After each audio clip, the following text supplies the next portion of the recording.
Assalamualaikum warahmatullahi wabarakatuh.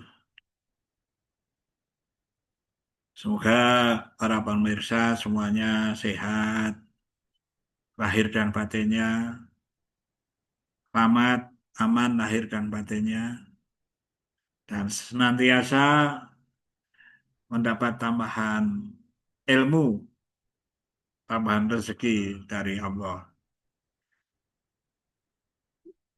Bapak-bapak, ibu-ibu, mbak-mbak, mas-mas, adik-adik semuanya, kali ini saya akan bincang-bincang tentang matematika. Matematika itu ada orang yang menyebut, ya, mungkin kalau ditanya itu anak-anak atau orang tua siapa saja dan tanya matematika itu apa? Ya, ilmu berhitung, hitung-hitung. Tuh. Nah, bener ya, itu bagian dari matematika yang disebutkan. Ada yang matematika itu ya ilmu yang mempelajari tentang bangun-bangun. Ya bangun datar, bangun ruang. Ya. Nah itu orientasinya di geometri ya benar juga. Ya. Ya. Bagian daripada matematika. Matematika itu ilmu yang mempelajari cara berpikir. Ya, betul juga. Ilmu yang mempelajari cara-cara menganalisis. Betul juga. Jadi matematika itu apa ya? Matematika itu yang kalau diartikan secara letterlek ya agak sulit ya. Tapi orang tahu, ya belajar matematika. Oh ini kaitan matematika ini dengan matematika itu luas.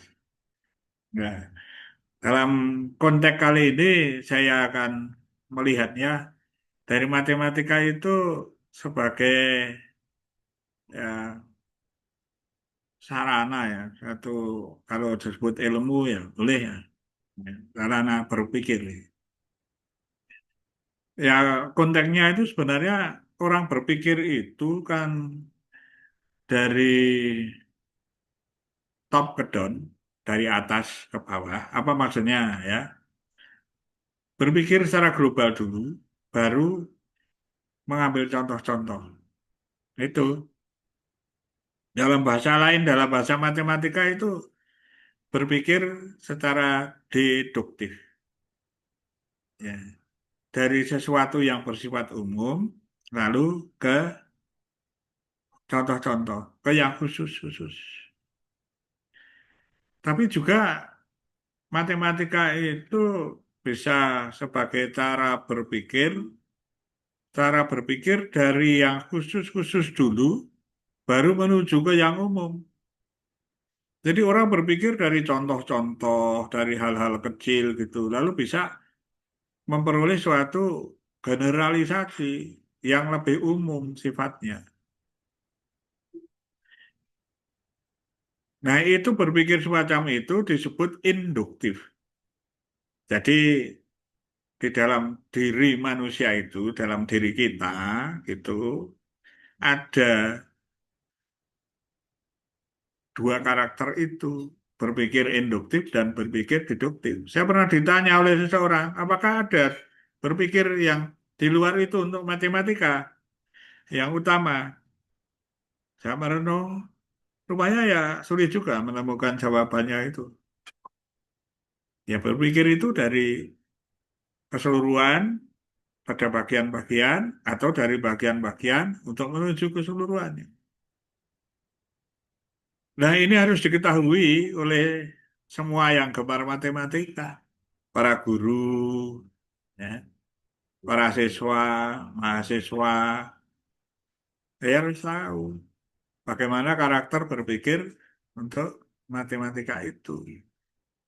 Kalau seorang guru paham ya tentang karakter dari berpikir itu ya misalnya oh kalau berpikir itu hanya untuk matematika utamanya adalah berpikir deduktif dan induktif, induktif, deduktif.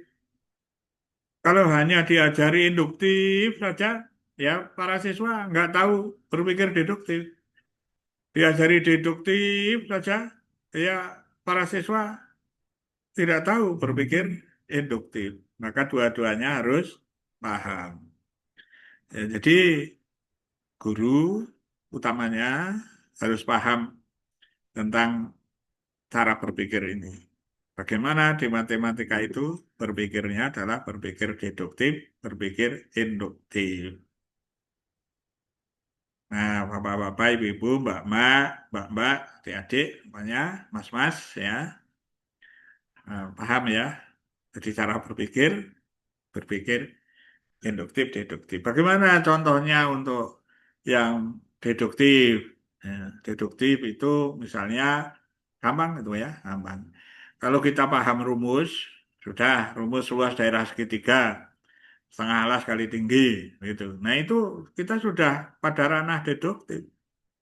Eh, Baru nanti ambil contohnya ini gitu. Tapi kita sudah punya aturan yang umum, yang general gitu, yang deduktif. Lalu ambil contoh-contoh.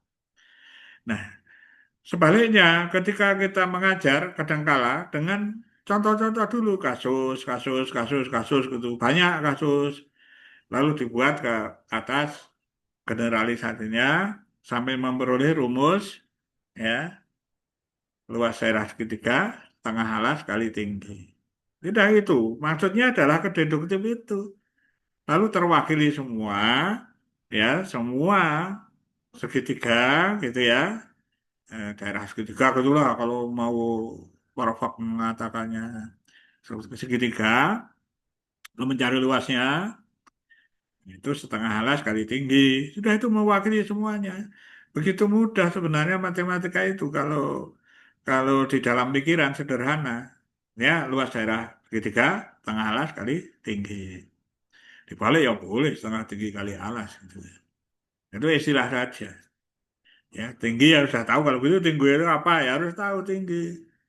Ya, ketika kita sudah tahu, ya tadinya dengan contoh-contoh tinggi itu gini, ini tinggi ini, nah, kemudian sudah tahu maksud tinggi, nah itu sudah deduktif. Deduktif itu yang sebenarnya yang tersimpan di dalam benak pikiran seseorang di dalam matematika itu kebanyakan yang deduktif. Makanya kalau mengajar deduktif itu juga nggak benar, salah nggak tahu siswa juga nggak benar juga. Karena di dalam diri siswa, di dalam pikiran orang itu ada kok itu, ya sudah ada. Sudah ada pemikiran deduktif, sudah ada pemikiran induktif, mereka tahu. Maka konsep mengajarkan bisa dari global, keseluruhan, kepada bagian-bagian. Nggak ada yang begitu. Ada yang dari bagian-bagian kepada keseluruhan. Nah, nah, kalau yang induktif ya ambil contoh-contoh. Contoh-contoh, kalau misalnya 2 tambah 3 sama dengan 5, nah, 3 tambah 2 ya sama dengan 5. Nanti pada generalisasi bahwa inginnya mencapai pada suatu yang umum. A ditambah B sama dengan B tambah A. Untuk AB bilangan real, misalnya gitu. Ya. Nah, jadi dari bawah ke atas, dari atas ke bawah. Tergantung daripada bagaimana kepentingannya kita mengajar. Kami dikenalkan dua cara berpikir ini. Nah, sebelum mengenalkan, para guru harus juga tahu ya tentang berpikir induktif dan deduktif ini. Ya itu saja. Ya, lain kali kita tambah bagaimana cara berpikir matematika itu. Itu dua itu saja kalau para jadi guru sudah paham dua itu sudah bagus kok untuk para siswanya. Wah ini induktif, deduktif, induktif, deduktif, deduktif, induktif itu gitu aja. Sudah bagus itu. Nanti akan mencapai lah in-depth learning gitu ya. Dapat. Yang dicanangkan pemerintah ya, dalam matematik. Ya. Mudah-mudahan dipahami ya nanti suatu ketika kita tambah lagi berkaitan dengan matematika kalau ada yang eh, apa siapa tahu ada manfaatnya lah ya bukan bermanfaat tentu saja ya, ya sekian saja ya saya akhiri ya kalau ada salah mohon maaf ya. Oke. Saya akhiri. Assalamualaikum warahmatullahi wabarakatuh.